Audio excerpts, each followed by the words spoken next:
அன்னைக்கு வந்து நாங்கள் உள்ளே வரும்போது எல்லாமே பேப்பரும் பேனாவும் கையில் எடுத்து வச்சுட்டு நாங்கள் எழுதிட்டுருப்போம். அது வந்து ஷார்ட் ஹேண்ட் படிக்கலை. அதனால் வந்து அண்ணன் மாதிரி பெரிய சீனியர் ஜேர்னலிஸ்ட்டுகள்லாம் வந்து கடகடன்னு அடிக்கும்போது நாங்கள் வந்து எழுத்தில் வந்து எழுதிட்டு ஒரு குறிப்பான வார்த்தையெல்லாம் எழுதி பண்ணிக்கிட்டு இருப்போம். அதுக்கப்புறம் எங்கள் காலத்தில் தான் வந்து டெலிவிஷன் வந்துச்சு. அப்போ டெலிவிஷன் மீடியாவுக்கும் எங்களுக்கும் பொறாமையாக இருக்கும். அவங்க வந்து அரசியல்வாதியெல்லாம் பேட்டி கொடுக்கும்போது டிவி சேனல்ஸ் பேர சொல்லி அவங்கெல்லாம் வந்துடலாம் அப்புறம் கொடுப்போம். அப்போ நாங்கள்லாம் யார் அப்படின்னு சண்டைக்கு வேறு போகும். இப்போ பேப்பரும் போயிடுச்சு, கேமராவும் போயிடுச்சு, மொபைல் வந்து முன்னாடி நிற்கிது. அது அடுத்தடுத்த கட்டத்துக்கு போய் நிற்கிது. ப்ரெஸ்ஸு ஷோ அப்படின்னு தனியாக ஒன்று போடுறாங்க, இன்ஃப்ளூயன்சர் ஷோ அப்படின்னு ஒன்று தனியாக போடுறாங்க, நடுவில் ஒரு ஷோ போடுவாங்க போல். பெரிய அளவில் டெவலப் ஆகி நிற்குது. அதனால் கொஞ்சம் வச்சு செய்யாமல் கொஞ்சம் பார்த்து செய்யுங்க. நாளைக்கு நான் முதலமைச்சர் ஆனால் உங்களெல்லாம் நல்லா கவனிச்சுக்கிடுவேன். பன்னீர் அண்ணன் வந்து கேமராமேன், அவங்களுக்கு தான் நான் வந்து முழு நன்றியை சொல்லணும். அது வந்து ரொம்ப பியூட்டிஃபுல்லாக என்னையும் பார்க்கும்படியாக காட்டினவர். ஏன்னா நேர்கொண்ட பார்வையோ ரணசிங்கமோ மற்ற படங்கள்லாம் வந்து அந்தந்த நட்சத்திரங்கள் கூட நடித்ததுனால நமக்கும் வந்து ஒரு வெளிச்சம் கிடச்சிருச்சு. இதில் வந்து ஒரு இருட்டான அறை, ஒரு விடிகாலை பொழுது, அது வந்து ஒரு 4க்கு 4 அறை. அதில் வந்து எவ்வளோ தூரம் ஆங்கிள் வைக்க முடியுமோ நம்ம அண்ணன் சுருணை சிவானன் சொன்ன மாதிரி வந்து அது ஒரு சிறை அறைக்குள்ளே நடக்கக்கூடிய ஒரு இடத்துல மொத்தம் 4 சுவர் தான். அப்போ எவ்வளோ மல்டிபிள் ஃப்ரேம் வச்சா ஒரு வெரைட்டி கிடைக்கும் அப்படிங்கிறத வந்து பன்னீர் அண்ணன் வந்து படாத பாடுபட்டு எடுத்தாங்க. அது வந்து கிட்டத்தட்ட ஒரிஜினல் சிறையிலே எடுக்கப்பட்ட விஷயம். அது வந்து அண்ணனுடைய எக்ஸ்பீரியன்ஸை நான் வந்து அன்னைக்கு பார்த்தேன் கண் கூட. ரொம்ப மறக்க முடியாத ஒரு கேரக்டர், ரொம்ப இன்ட்ரெஸ்டிங்காக இருந்தது.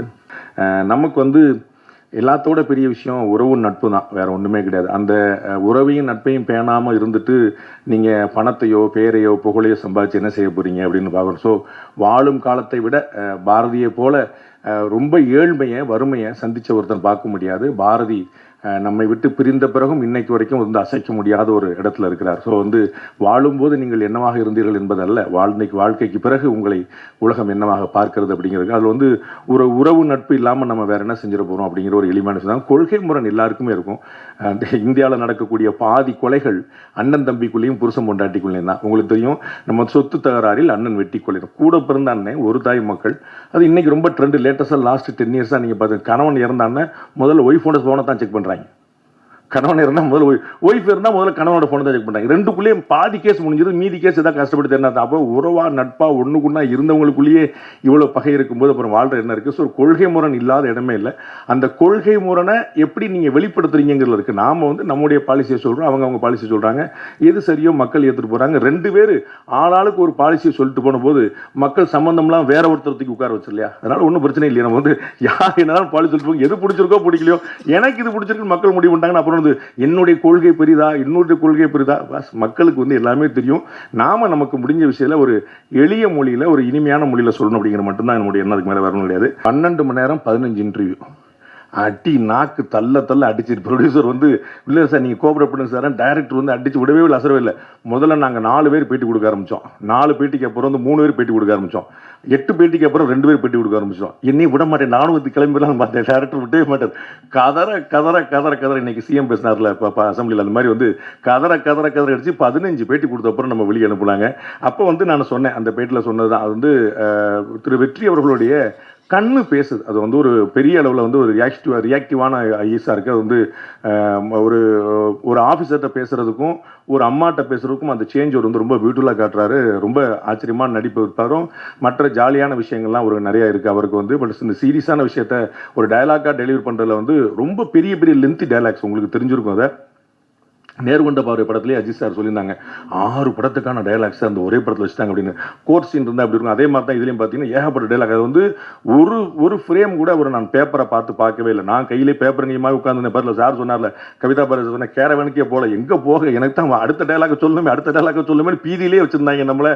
ஏன்னா டைரக்டர் வந்து ரொம்ப மெட்டிகுலஸாக பிளான் பண்ணியிருக்காரு, அதாவது மைனூட்டாக பிளான் பண்ணியிருக்காரு. எங்கேயுமே வேஸ்டேஜ் இருந்துடக்கூடாதுன்னு எடிட்டர் சாருக்கு வந்து கொஞ்சம் கம்மியான வேலை தான் இருந்திருக்குன்னு நினைக்கிறேன். அந்த அளவுக்கு வந்து ஃபுல்லாக ரொம்ப பிளான் பண்ணி இதுதான் அவங்க ஃப்ரேமையே முதலே முடிவு பண்ணிட்டாருங்கனால ரொம்ப ஆச்சரியமா இருந்தது. அந்த ஒர்க்கு ரொம்ப பியூட்டிஃபுல்லா பண்ணோம். அது வந்து மறக்க முடியாது. ஒவ்வொரு நாளும் உன்னை விட வயதிலேயோ அனுபவத்திலேயோ பேர்லையோ புகழ்லையோ செல்வாக்குலையோ கீர்த்திலையோ ஏதோ ஒன்றில் உயர்ந்த 3 பேருக்கு தினசரி காலையில் ஒரு தொலைபேசி அழைப்பு. அண்ணே நல்லா இருக்கீங்களாண்ணே அப்படின்னு ஒரு 3 பேர், டெய்லி ஒரு 3 பேருக்கு. அவர்களுக்கு என்னைக்கோ ஒரு நாள் தேவைப்படும் போது உன்னுடைய பேர் நினைவில் வரும். அண்ணன் எத்தனை பேருக்கு ஃபோன் போட்டிருப்பாருன்னு யோசிக்க. இந்த தத்துவத்தை வந்து வேறு ஒரு பெருமகனார் வந்து அண்ணனுக்கு சொல்லி, அண்ணன் வந்து கண்ணன் போல இருந்து எனக்கு இந்த உபதேசத்தை சொல்லி அதை வந்து நான் பச்சு பிடிச்சிக்கிட்டு இருக்கிறேன். அது வந்து டெய்லி ஒரு காலையில் 3 பேருக்கு ஃபோன் அடிக்கலாம்னு பார்த்தேன், ஃபோன் நம்பர் தான் தெரிய மாட்டேது. அதுதான் பெரிய பிரச்சனை.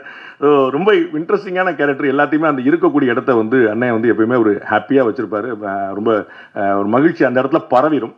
அது போன்ற ஒரு நல்ல மனிதரோட தொடர்பு இருக்குது தான் நமக்கு ஒரு பெரிய புண்ணியம். இது வந்து ஒரு அற்புதமான படம், கேரண்டி அதனால சொல்ல முடியும். படத்தோடைய நான் இங்கே இந்த மேடையில் வந்து சொன்னாங்க, அண்ணன் கவிதா பாரதினா எல்லாருக்கும் சேர்த்து அவரே ஓட்டு போட்டார். வந்து இங்கே இருக்க பலருக்கும் பாண்டேக்கும் உடன்பாடு கிடையாதுன்னு அவரே சொல்லிட்டாரு. அதனால் வந்து அப்படி இருக்கலாம். உங்களுக்கு நீங்கள் நினச்சிட்டு இருக்கீங்க ப்ரொடியூசர் என்ன கலர் சட்டை போட்டிருக்காருன்னு பார்த்துக்குங்க. டைரக்டர் யாருன்னு நான் யார்ட்டையும் சொல்ல மாட்டேன், எனக்கு மட்டும் தான் தெரியும். இந்த மாதிரி ஒரு கிளப்பி விட்டு போயிட்டு அவங்க இல்லைன்னு சொல்ல மாதிரி. ஸோ கொள்கை இது வந்து எனக்கு இந்த படத்தோடைய கொள்கையில் உடன்பாடு இருக்கா இல்லையாங்கிறதுல நான் இந்த படத்தில் நடிப்பதற்கு கூலி வாங்கியிருக்கிறேன். அந்த கூலிக்கு விசுவாசமாக உழைக்க வேண்டும் என்பது மட்டும்தான் என்னுடைய நோக்கம். அதற்கு டைரக்டருக்கு இன்னொரு டேக் வரணுங்க அப்படின்னு சொல்லி அவருக்கு வந்து ஒரு டிஜிட்டலாக இருந்தாலும் இன்னொரு நாள் எடுத்துகிட்டு போயிடக்கூடாது. நாங்கள் வந்து அது மாதிரியான ஒரு வாய்ப்புனால தான் நாங்கள் வந்து 2 நாள் படத்தை முன்னாடியே முடித்தோம். ஸோ நமக்கு வந்து கமல்ஹாசன் சார் மாதிரி அவார்டு வாங்க முடியாது, சிவாஜி சார் மாதிரி பேர் வாங்க முடியாது. அது நமக்கு முன்னாடியே தெரியும்.